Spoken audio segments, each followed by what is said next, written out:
Assalamualaikum warahmatullahi wabarakatuh. Selamat malam Ibu Cindy, selaku dosen mata kuliah Ekonomi Makro, beserta teman-teman sekalian. Perkenalkan, kami dari kelompok yang beranggotakan 4 orang, terdiri dari Agnia Indah Laila Siva, Alifa Ramadayanti, Arfa Audrianova, dan Rida Valistia. Pada kesempatan kali ini, kami akan mempresentasikan materi yang berjudul Analisis Fluktuasi Inflasi, Pengangguran, dan Respon Kebijakan Model ADAS, yaitu dampak penyesuaian harga BBM terhadap stabilitas ekonomi nasional. Melalui presentasi ini, kami akan menjelaskan bagaimana kenaikan harga BBM pada tahun 2022 memengaruhi inflasi, tingkat pengangguran, serta bagaimana pemerintah dan Bank Indonesia merespon kondisi tersebut menggunakan kebijakan fiskal dan moneter. Selain itu, kami akan menganalisisnya menggunakan model aggregate demand dan aggregate supply atau ADAS agar lebih mudah memahami hubungan antara kebijakan ekonomi dan kondisi perekonomian nasional. Latar belakang shock ekonomi, kenaikan harga BBM tahun 2022, dan pendekatan model ADAS. Latar belakang penelitian ini berawal dari keputusan pemerintah menaikkan harga BBM bersubsidi pada bulan September 2022. Kebijakan tersebut dilakukan karena harga minyak mentah dunia mengalami kenaikan yang sangat tinggi, sehingga anggaran subsidi energi dalam APBN ikut membengkak. Apabila subsidi tersebut dipertahankan tanpa penyesuaian, maka beban keuangan negara akan semakin besar. Namun, kenaikan harga BBM tidak hanya berdampak pada sektor energi saja. BBM merupakan kebutuhan utama dalam kegiatan ekonomi, terutama transportasi dan distribusi barang. Ketika harga BBM naik, maka biaya produksi perusahaan ikut meningkat.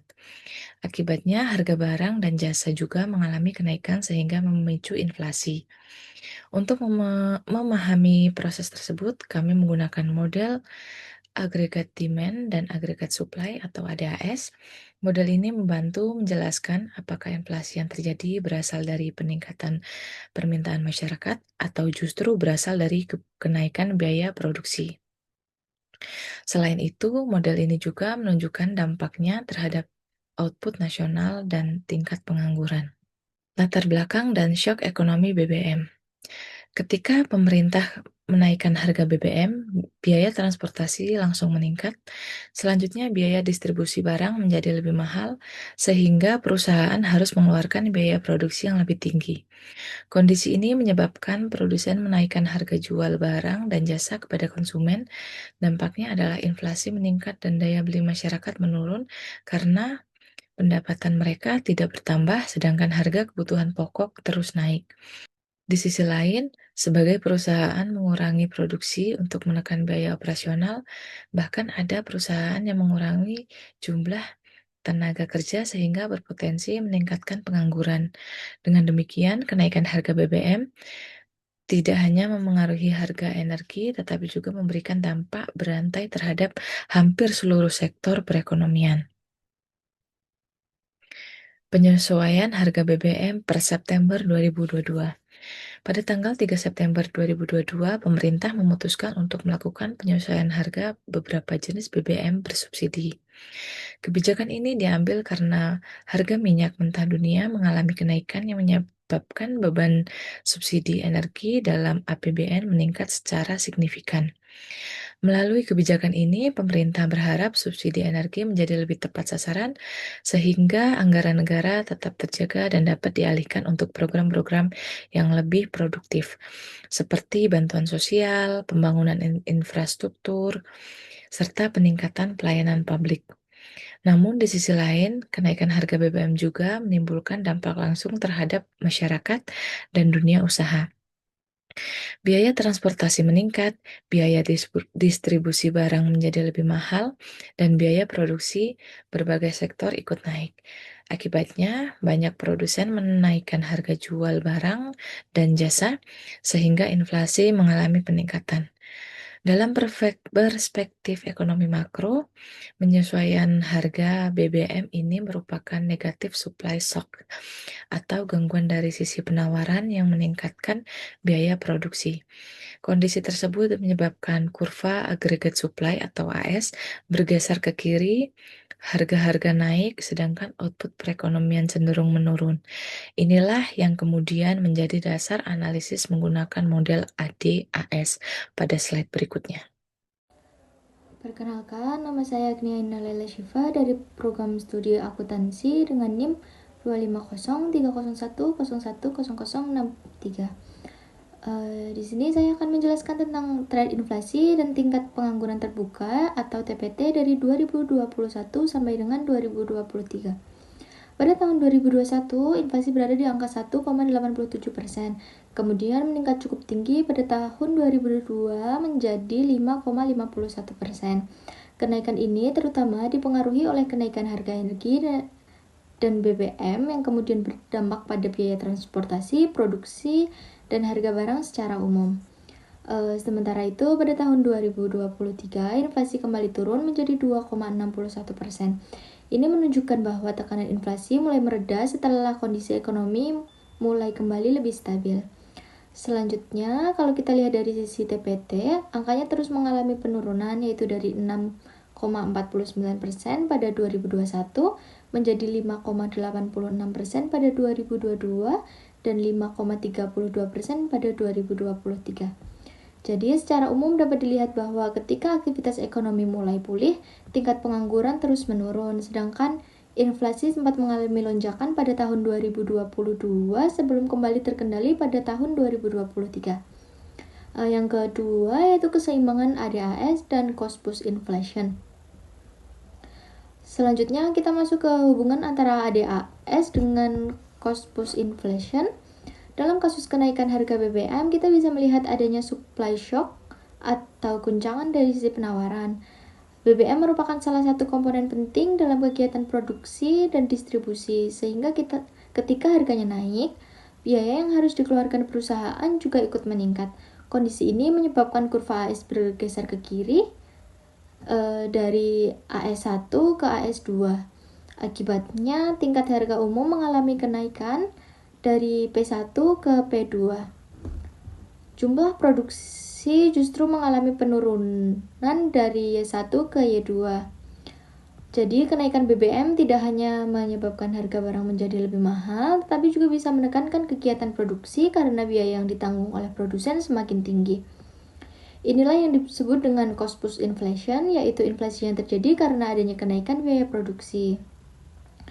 Cost push inflation ini dapat dilihat dari berbagai bentuk. Pertama adalah kenaikan biaya input, karena BBM merupakan komoditas yang digunakan dalam berbagai kegiatan ekonomi. Kedua, ada lonjakan tarif logistik karena biaya transportasi darat, laut, maupun distribusi ikut meningkat. Dan terakhir adalah penyesuaian harga jual, di mana produsen biasanya menaikkan harga barang untuk menjaga margin atau keuntungan ketika biaya produksinya mulai meningkat. Sekian materi dari saya, kurang lebihnya saya mohon maaf. Terima kasih.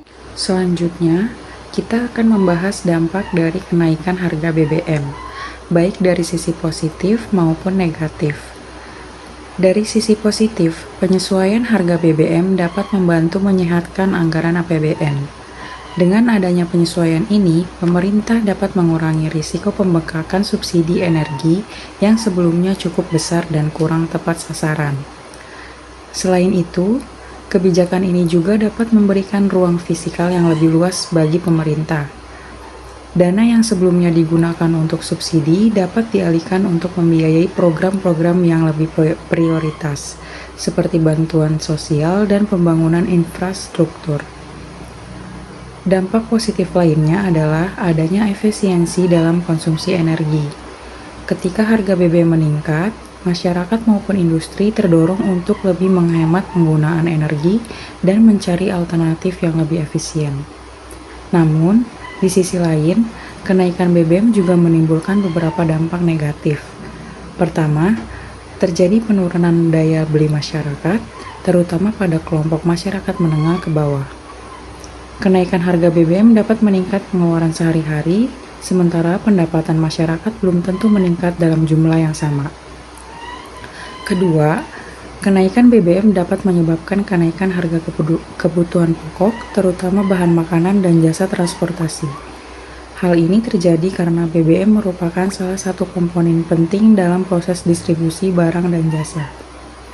Ketiga, kenaikan harga BBM memberikan tekanan terhadap sektor real, khususnya UMKM dan industri manufaktur. Biaya operasional dan biaya distribusi menjadi lebih tinggi sehingga dapat memengaruhi keuntungan serta keberlangsungan usaha.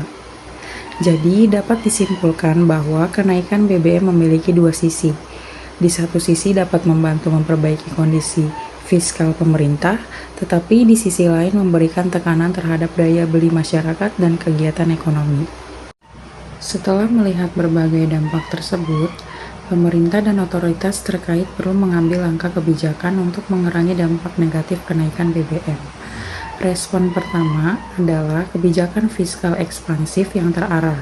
Salah satu bentuknya adalah penyaluran bantuan langsung tunai atau BLT BBM dan bantuan subsidi upah atau BSU.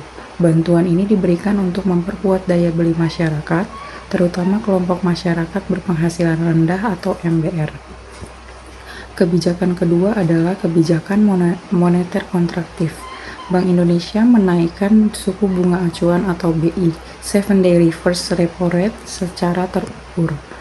Tujuannya adalah untuk mengendalikan ekspektasi inflasi sekaligus membantu menjaga stabilitas nilai tukar rupiah. Selanjutnya, terdapat kebijakan pada sektor real dan operasi pasar. Pemerintah memperkuat koordinasi antara TPIP dan TPID melalui pelaksanaan operasi pasar murah serta mengatasi berbagai hambatan dalam rantai pasokan bahan pangan antar daerah. Langkah ini penting karena kenaikan harga BBM tidak hanya berdampak pada harga bahan bakar, tetapi juga dapat memengaruhi harga barang kebutuhan pokok melalui peningkatan biaya transportasi dan distribusi. Dengan demikian, respons terhadap kenaikan BBM tidak cukup hanya dilakukan melalui satu kebijakan. Diperlukan kombinasi antara kebijakan fiskal, kebijakan moneter, dan kebijakan sektorial agar inflasi dapat dikendalikan, daya beli masyarakat tetap terjaga, dan kegiatan ekonomi dapat terus berjalan.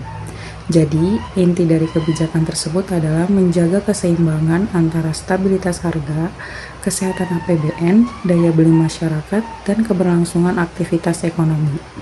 Perkenalkan, nama saya Rida Palistia. Jadi di sini saya akan menjelaskan mengenai evaluasi kebijakan dan indikator. Nah, jadi slide ini menunjukkan evaluasi beberapa kebijakan ekonomi Indonesia pada periode 2022 hingga 2023. Nah, BLT BBM dan BSU ini digunakan untuk menjaga daya beli masyarakat sehingga konsumsi tetap stabil. Dan untuk kenaikan BI rate ini digunakan untuk mengendalikan inflasi dan membantu mengembalikan inflasi ke sasaran, yaitu sekitar 2,61% pada akhir tahun 2023. Nah, kemudian subsidi tepat sasaran ini bertujuan untuk membuat penggunaan APBN lebih efisien. Nah, sedangkan operasi pasar TPID ini digunakan untuk menjaga kelancaran pasokan pangan di daerah-daerah. Nah, jadi kebijakan-kebijakan tersebut memiliki fungsi yang berbeda-beda, tetapi saling mendukung untuk menjaga daya beli, stabilitas harga, dan kesehatan fiskal. Nah, slide selanjutnya ini ada rekor inflasi dan penyerapan kerja. Nah, pada slide ini kita dapat melihat rekam inflasi dan kondisi penyerapan tenaga kerja di Indonesia. Nah, pada tahun 2022, inflasi indeks harga konsumen atau IHK mencapai 5,51%. Nah, angka ini merupakan tingkat inflasi yang cukup tinggi dan menjadi yang tertinggi sejak tahun 2015. Nah, kondisi tersebut menunjukkan adanya tekanan harga yang cukup besar dalam perekonomian. Nah, untuk mengatasi tekanan tersebut, dilakukan sinergi antara kebijakan fiskal dan kebijakan moneter. Nah, kebijakan fiskal ini membantu menjaga daya beli masyarakat, sedangkan kebijakan moneter melalui pengendalian suku bunga berperan dalam menjaga stabilitas harga dan ekspektasi inflasi. Nah, hasilnya ini, inflasi kemudian mengalami penurunan yang cukup signifikan. menjadi 2,61% pada tahun 2023.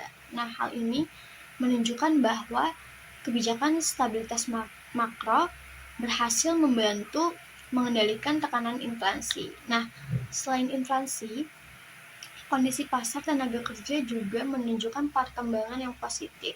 Tingkat pengangguran terbuka atau TPT terus mengalami penurunan, yaitu dari 6,49% pada tahun 2021, kemudian menjadi 5,86% pada tahun 2022, dan kembali turun menjadi 5,32% pada tahun 2023. Nah, penurunan TPT tersebut menunjukkan bahwa pemulihan aktivitas ekonomi juga diikuti dengan meningkatnya penyerapan tenaga kerja. Nah, jadi dapat dikatakan bahwa stabilisasi ekonomi tidak hanya berfokus pada pengendalian inflasi, tetapi juga tetap mendukung pemulihan dan ketahanan pasar tenaga kerja. Nah, untuk slide yang terakhir ini ada kesimpulan dan saran kebijakan. Nah, jadi kesimpulan dari pembahasan ini adalah kenaikan harga BBM pada tahun 2022 menyebabkan cost-plus inflation karena kenaikan biaya energi mendorong biaya produksi dan menggeser AS ke kiri. Nah, untuk mengatasinya, pemerintah dan Bank Indonesia melakukan sinergi kebijakan, yaitu melalui BLT BBM dari sisi fiskal dan BI Rate dari sisi moneter. Nah, kebijakan tersebut membantu mengendalikan inflasi tanpa menghentikan pemulihan ekonomi. Nah, di sisi tenaga kerja, TPT turun hingga 5,32% yang menunjukkan pasar kerja masih cukup kuat. Nah, untuk kedepannya ini, kebijakan pemerintah perlu diarahkan pada digitalisasi penyaluran bansos berbasis data real time dan peningkatan efisiensi energi nasional.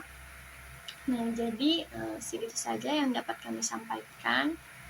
Wassalamualaikum warahmatullahi wabarakatuh.